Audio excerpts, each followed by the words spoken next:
ఈరోజు early morning 5:30కి అయితే మార్కెట్కి అయితే వెళ్ళిపోయామండి. 5:30కి అయితే అవుతున్న టైం అయితే చిన్న ఫంక్షన్ ఆర్డర్ అయితే ఉంది కాబట్టి మనమైతే వాళ్ళ కోసం టమాటా బాక్స్ అయితే పోసుకున్నాం. మనం అమ్మడానికి కూడా 2 బాక్సులు కూడా పోసుకున్నాము.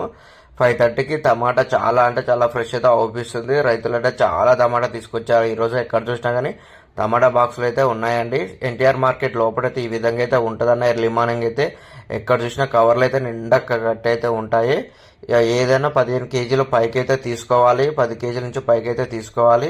తక్కువైతే రాదండి. ఇక్కడ కేజీ 2 కేజీలు అయితే జోకరు అన్న వాళ్ళైతే 2 కేజీలు 3 కేజీలు అయితే మనైతే అడిగారు, కానీ ఇక్కడ ఇవ్వరు కాబట్టి వాళ్ళ కోసం అయితే మొత్తం అయితే మనమైతే అన్ని కూరగాయలు అయితే తీసుకోవడం అయితే జరిగింది. 10 కేజీలు 12 కేజీల కవర్లు అయితే తీసుకున్నాము. వాళ్ళకైతే ఎంత మొదలు కావాలో అంత ఇచ్చేసి అయితే మిగిలిన సరుకు అయితే మొత్తం బండ్ల గుళ్ళు అయితే పెట్టి అమ్మాలని ముందే అనుకొని వాళ్ళ కోసం అయితే తీసుకున్నామన్నా. ఇక అలానే ములక్కాయ కూడా అడిగారు వాళ్ళు కాబట్టి ములక్కాయ అడిగితే మనం అయితే ఈ విధంగా అయితే నీట్గా ఉన్న ములక్కాయ కోసం వెతికి తీసుకోవడం అయితే జరిగిందన్న. మొత్తం ఇచ్చేసి మనం బండ్లగూడకైతే బండ ఈ విధంగా అయితే పెట్టేశారన్న నీట్గా అయితే. మొత్తం అయితే మనకైతే 17 కేజీల ఆలుగడ్డ మిగిలింది. అలానే క్యారెట్ అయితే ఒక 3 కేజీల క్యారెట్ మిగిలింది. బెండకాయ అయితే ఒక 5 కేజీలు మిగిలింది. ఇక ములక్కాయ అయితే 12 కేజీలు అయితే తీసుకున్నాను. వాళ్ళు 2 కేజీలు పోను 10 కేజీలు అలానే ఉంది. మనకైతే టమాటా అయితే ఒక బాక్స్ ఇచ్చేసాం ఫస్ట్. మనకైతే 2 బాక్సులు అయితే మిగిలింది. మొత్తం సరికి అయితే మన బండ్లగూడ పాయింట్లు అయితే పెట్టేసిన తర్వాతకైతే కస్టమర్లు ఒకరిద్దరు అయితే వచ్చేస్తున్నారు. అన్న ఇవి 2 వేసిన ఇవ్వాలని అడుగుతున్నారు. అవునండి, ఫంక్షన్ ఉంటే మనకైతే వాళ్ళకి వేస్తే మిగిలిన సరికి అయితే తీసుకొచ్చానని చెప్పాను. మొత్తం అయితే ఈ విధంగా అయితే పోసానన్న.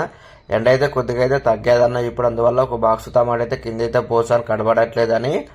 ఇక మొత్తం అయితే ములక్కాయకైతే మొత్తం బస్ అయితే చుట్టానన్న, ఎందుకంటే అదైతే వాడిపోతుంది కాబట్టి సాయంత్రం వరకు ఉండాలని అయితే నేను నీళ్ళ తడి చేసి అయితే ములక్కాయ మొత్తం అయితే చుట్టేశానన్న. టమాటా అయితే కస్టమర్లు కనపడట్లేదని ఒక బాక్స్ అయితే పోసి ఇక అలా అయితే కూర్చున్నా అన్నగా. ఎండ అయితే చాలా అంటే చాలా కొడుతుందన్న ఇప్పుడే. ఇదైతే ఇంకా ముందు అయితే ఎలా కొడుతుందో ఏమో. ఆటోలో కూర్చుంటే ఏమాత్రం కూడా అసలే ఉపశమనం అయితే లేకుండా పోతుందన్న. మొత్తం ఐరన్ కాబట్టి అయితే చాలా వేడైతే వస్తుందన్న.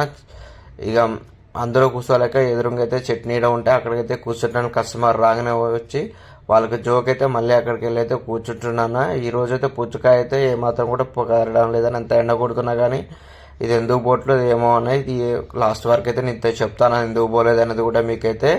ఇక మొత్తం అయితే ఈ రోజు అయితే కొద్దిగా అయితే నడుస్తుందన్న వ్యాపారం అయితే. చాలా అంటే చాలా డల్ అయితే ఉంది. ఎండ అయితే చాలా ఉంది కాబట్టి కస్టమర్ కూడా రావడం లేదన్న.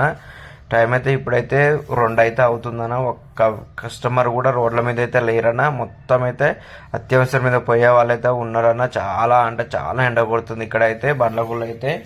మనమైతే కాయ అయితే మళ్ళీ అయితే ఒకసారి అయితే నీట్గా అయితే సర్దుకున్నా అన్న, ఎందుకంటే ఎండ బాగా కొడుతుంది కాబట్టి ఎక్కడున్న కాయ అక్కడనే ఎండిపోతే ఎండ కొడుతుంది కాబట్టి నీట్గా అయితే మళ్ళీ పైకి వేసుకోవడం అయితే జరుగుతుందన్న. ఈరోజైతే టమాటా అయితే 53 కేజీలు అయితే పెట్టానన్న. కేజీ అయితే 20 రూపాయలకి అయితే ఇస్తున్నాను. కొంతమంది అయితే 15 రూపాయలకి అడిగితే కూడా ఇక 15 రూపాయలు కూడా ఇచ్చేసానన్న. ఇక ఆలుగడ్డ అయితే మొత్తం వాడిపోతుంది. దాని మీద ఒక బస్స కూడా కప్పేశాను. పుచ్చకాయకి తిథుల పక్క ఎండ వస్తుందని అయితే మళ్ళీ పుచ్చకాయ మీద 2 బస్సలు అయితే కప్పానన్న. ఇప్పుడు టైం అయితే 3 o'clock అయితే అవుతుందండి. ఈ అన్న అయితే వచ్చితే మనకాడ 2 పుచ్చకాయలు అయితే తీసుకున్నాను. కేజీ లెక్క అయితే ఇచ్చేసాను. ఈ అన్నకైతే కేజీ 20 చొప్పున ఇచ్చేసానన్న. ఇక అడిగిన వాళ్ళకైతే కేజీలో చొప్పున ఇచ్చేస్తున్నాను. కొంతమంది అయితే 100కు 3 ఇవ్వమంటే చూసి అయితే 103 జోక్ అయితే ఇస్తున్నా. 5 కేజీలు 200 అలా ఉండితే ఇచ్చేస్తున్నాను 100కైతే. చాలా మంది అయితే కేజీల చొప్పున అయితే తీసుకుని వెళ్ళిపోతున్నారన్న. 103 అయితే తక్కువ మంది అయితే అడుగుతున్నారన్న. టమాటా అయితే కొద్దిగా అయితే అయిపోయింది ఒక బాక్సులో అయితే. ఇంకా మిగతా అయితే చాలా టమాటా అయితే ఉండిపోయిందన్న మనకైతే. ఇక 53 పెట్టిన తర్వాతకైతే బోర్డు అయితే చాలా మంది అయితే తీసుకుని అయితే వెళ్ళిపోతున్నారన్న. ఒకళ్ళిద్దరు అయితే. ఇక బెండకాయ అయితే అడిగిన వాళ్ళే లేరన్న. బెండకాయ అయితే అప్పటికే మనం తీసుకున్నప్పుడే కొద్దిగా వాడిపోయినట్టు కనిపించింది అన్న, ఎందుకంటే ఎర్లీ మార్నింగ్ కాబట్టి అంత విమర్శగా మనం చూడలేమన్నా. ఎందుకంటే చాలా రష్ అయితే ఉంటుంది. అక్కడ తీసుకున్నప్పుడు మనకైతే పర్లేదు అనిపించింది అన్న, కానీ ఇక్కడికి వచ్చిన ఒక 1-2 గంటలకైతే పూర్తిగా అయితే వాడిపోయిందన్న. ఎందుకంటే ఎండ అయితే మొత్తం బెండకాయ మించిన వెళ్ళిపోయిందన్న. కడగబెట్టాను కాబట్టి గొడుగు నీడ అనేది మొత్తం ఇటు టమాటాకి ఇటు సైడే ఉందన్న, అటు సైడ్ అయితే లేదన్న. అందువల్ల అయితే బెండకాయ వాడిపోయింది అప్పటికే గాలికి అయితే. ఇక అందువల్ల అయితే మనం అయితే తక్కువ రేట్కి అయితే ఇచ్చేస్తున్నామన్న. 45 రూపాయలు కేజీ అయితే చేసితే ఇచ్చేసానన్న నేనైతే ఈరోజైతే. అలానే బెద్దొండకాయ నాకు ఆలుగడ్డ అయితే చాలా మంది అయితే అడుగుతున్నారు కానీ ఎవరు తీసుకోవట్లేదు. కొత్త ఆలుగడ్డ కదన్న ఇది, కూర మొత్తం గూపం అయిపోద్దని తీసుకోవట్లేదని పాత ఆలుగడ్డ ఉందని అడుగుతున్నారు. మనకైతే కొత్త ఆలుగడ్డ ఉందన్న అదే తీసుకొచ్చానని చెప్పాను. క్యారెట్ అయితే ఒకరిద్దరు అయితే హాఫ్ కేజీ చొప్పున అయితే తీసుకొని వెళ్ళిపోయారన్న. ఈ రోజు అయితే చాలా గిరాకైతే లేదన్న, ఎందుకంటే పుచ్చకాయకైతే నా బండి ముందు అయితే 6 బండ్లు అయితే ఉన్నాయన్న. 2 అయితే తోపుడు బండ్లు, మిగతా అయితే 4 అవి ఆటోలు అయితే పెట్టారు. అందువల్ల మనకైతే ఈరోజు గిరాకైతే లేదన్న. ఈ రోజు సరుకు అయితే ఎక్కువైతే అమ్మలేకపోయానన్న, ఎండ చాలా ఉంది కాబట్టి. మనం రేపు సండే కాబట్టి మళ్ళీ అమ్ముదామని అయితే ఇంటికైతే వెళ్ళిపోయానన్న. ఈ రోజు అయితే సోమవారం నుంచి అయితే మనం వేరే అడ్డ అయితే చూసుకోవాలని ఇక్కడైతే అమ్మలేవు ఇక, ఎందుకంటే పుచ్చకాయ మొత్తం బండ్లు అయితే వచ్చేసాయి కాబట్టి. అమ్మితే కూరగాయలు అమ్మాలి, ఎండకైతే కూరగాయ అమ్మలేము కాబట్టి మనమైతే వేరే అడ్డ అయితే చూసుకుందామన్న. మొత్తం ఈ రోజు అయితే సరుకు అయితే ఒక 1200 రూపాయలు అయితే గిరాకైతే చేశాను మొత్తం అయితే. మళ్ళీ అయితే రేపు సండే అయితే అమ్మి అయితే మొత్తం ఎంత పోయింది ఎంత ఉన్నది అప్లోడ్ అయితే చేస్తాను. ఉంటాను మరి.